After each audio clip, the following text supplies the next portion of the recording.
So, with the goal of getting a feeling for numbers in terms of times, energies, and sizes, and the concept of cellular organization, we're going to dive into the hydrogen atom of cells, namely Escherichia coli.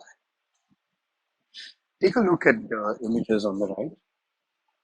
What you're looking at are atomic force microscopy, electron microscopy, and schematic views of the cell. The atomic force microscopy image demonstrates a cell which has a membrane layer, something that looks like an inner membrane layer, some density in the middle, something that's undulating, and then pili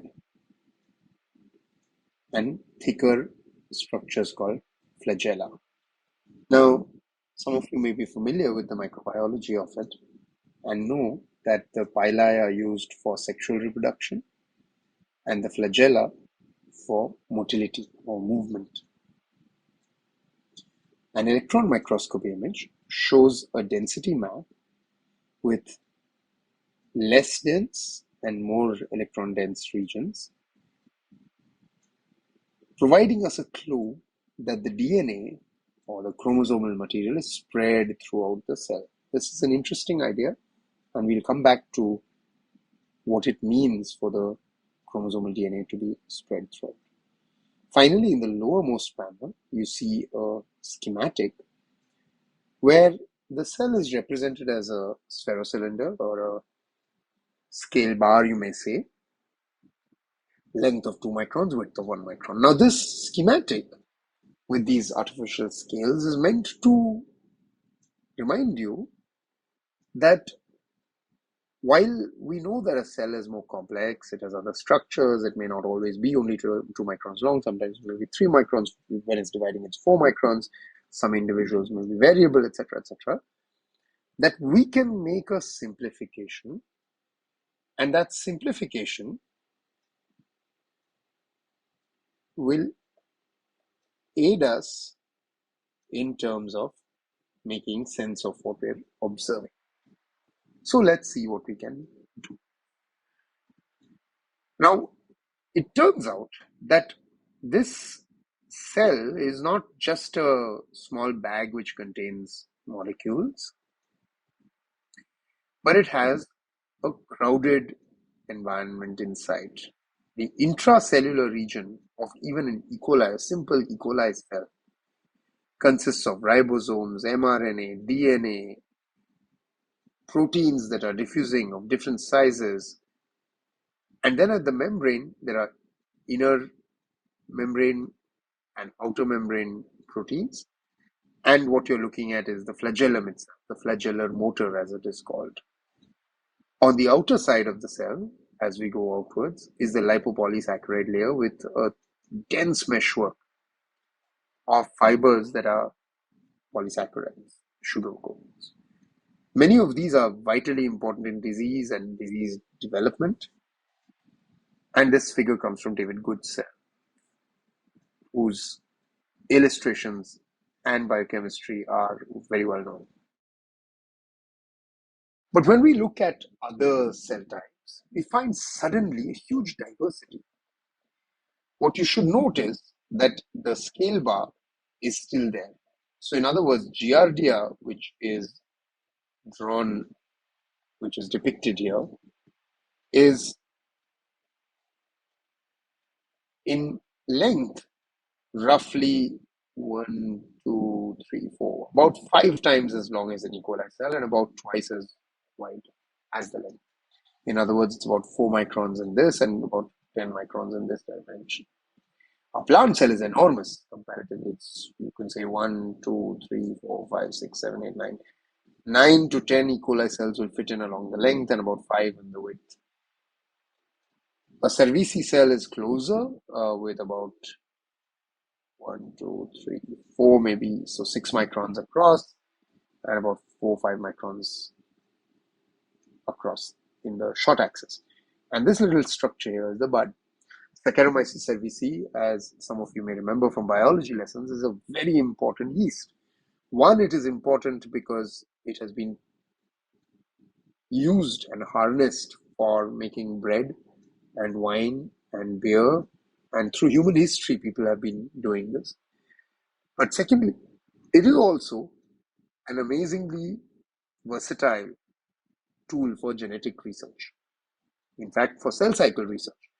And cell cycle research, as some of you may know, is important for cancer research. So, studying a very strange, simple, humble yeast in basic science applies to make better sense of cancer, which is an applied problem, a very, very difficult and uncurable disease with huge diversity across people.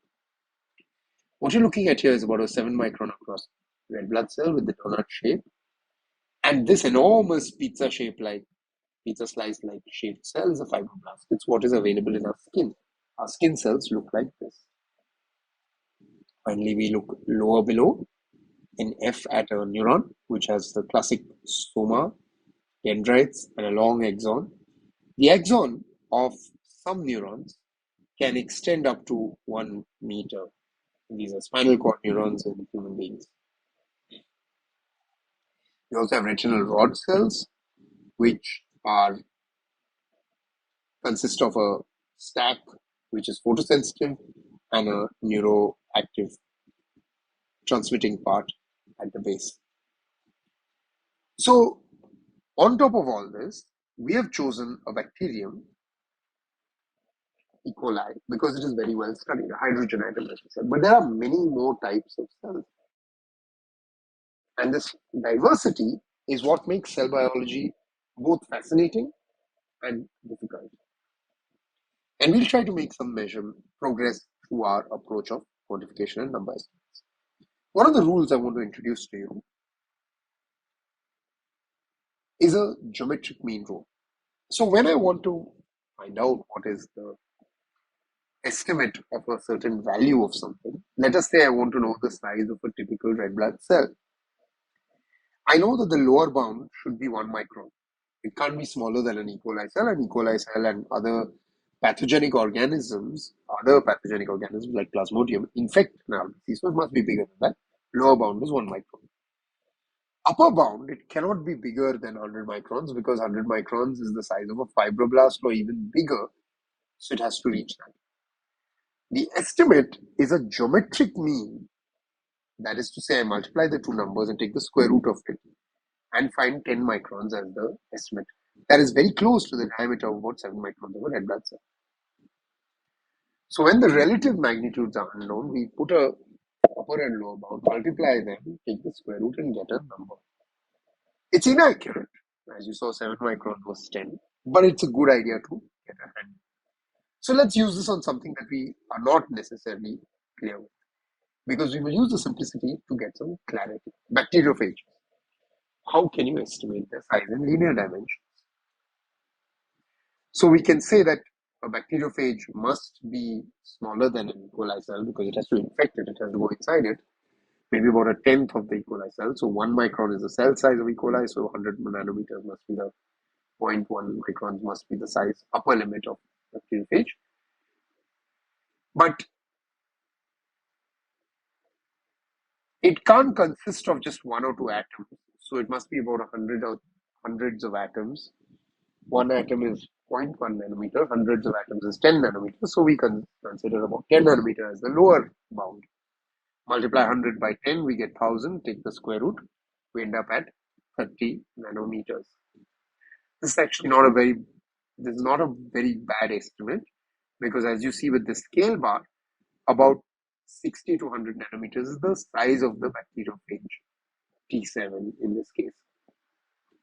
In fact, this image is an electron micrograph, classic one seen in many textbooks, can be used to also estimate the genome length of a bacteriophage based on the counting of the strand of DNA that has come out of it. This is osmotically lysed and fixed and imaged. This is a very similar exercise to the one that Jeffrey Taylor performed for the atomic bomb. And I encourage you to try to make your own estimates and check. Don't cheat. Try to do this yourself and work your way back. In order to get a good handle on the interactions between cells and their components, we need a parts list. We need to know what is there in the cell. We need to know how much of it is there. We need to know how much it is spaced. So for that, we need to go back to biochemistry. And we know that there is a polymer language in cells. Alphabet of nucleic acids is ATGC. The words are codons, that is ATGC arranged in triplets. And sentences are the genes. You will be surprised to know that after so many years, decades of working on genetics and genomics, we are still nowhere closer to a universal definition of a gene. What is a gene? Those of you who are appearing for competitive exams, please look this up in a textbook, because these answers are not as simple as they seem. It's a very easy question to ask, what is a gene? Some of you will say it's a coding sequence. Some of you will say it's a collection of triplets. That makes sense. Some of you will say it could be coding or non-coding. Some of you will say it has to have a promoter and so on. But then this gets more complicated. In a way, the purpose of bioinformatics is to find how nucleotides form sentences, how the language of the genetic code is written. Proteins, on the other hand, consist of amino acids, which are more complex. You should go back and look how many amino acids there are naturally occurring. And you will find that some of the famous tables of nucleic acids, of amino acids, give a very nice illustration of the question I asked you. So this table here is taken from the magazine Resonance, and you can see the naturally occurring amino acids 1, 2, 3, 4, 5, 6. 1, 2, 3, 4.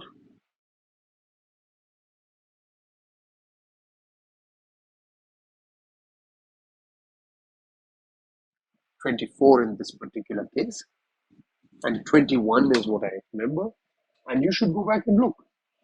But the more important part is that those amino acids, they form sentences. They form sentences out of words, and those words form sentences. And in some senses, the words are a little more complex in amino acids as compared to nucleotides, that is DNA or RNA, because alpha helix and beta strand are the most easily identified structures.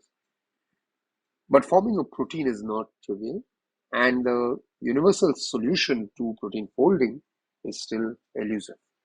What you're looking at in the right-hand side is an image of the pioneers of genetic code cracking, which includes Watson and Crick, Lee Orgel, and it is part of the history of genetics, which all of you who are interested in the field of biology should be familiar with. Nucleotides look like this, with AT able to form a non-covalent bond through hydrogen bonding, and GC forming 3, not 2, non-covalent bonds, in a manner that gives rise to the base pairs that we are familiar with. The helical backbone is made up of sugar molecules. The name DNA comes from deoxyribo sugars. One of the OH groups is lacking. Zooming out again to the larger structure of a cell, we know that the subcellular organization, just like the good cell cartoon had indicated, consists of